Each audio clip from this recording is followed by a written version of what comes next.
That's the president's big address over the weekend. Here to explain is the host of Varney & Company, Stuart Varney. Stuart, unpatriotic companies leaving the country. What are they thinking? Okay.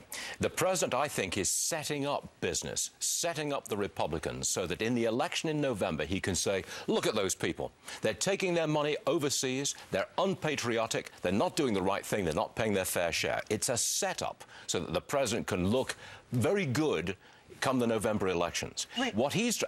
There's numerous corporations who want to leave America, put their headquarters, couple of jobs overseas so that they can take advantage of lower tax rates over there compared to the sky-high rates over here.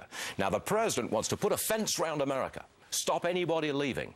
That's what he wants to do. Instead of encouraging them to stay. Or getting on Congress and say lower the corporate tax rate. Incentivize staying here. But he does not negotiate with Congress. He doesn't deal with Congress. He doesn't have friends on the other side of the aisle with whom he could get together and structure some kind of a deal.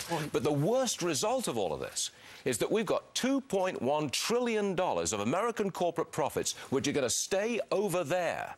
Because if they come back over here, they lose 35% to the federal government. So it stays there. It doesn't do us any good here. Let me put up a graphic. Let me show you, ladies and gentlemen, where businesses are not putting their money. They're not putting them in the UAE. Their tax rate is 55%. Here in the United States, we're at 40. Japan's 35, along with Angola and Argentina. Let me show you one other graphic that shows you recent big companies that have moved from the United States. Bausch & Lomb has gone to Canada. Jim Beam has gone to Japan.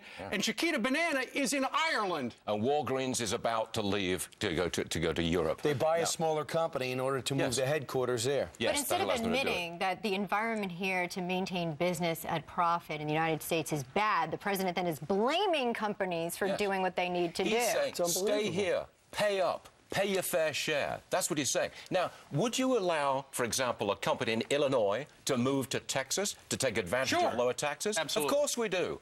So why don't we allow corporations to take advantage of low taxes? And the whole thing, what is the goal of the corporation? To maximize profits and revenue for the investors and the shareholders. To do that. Absolutely.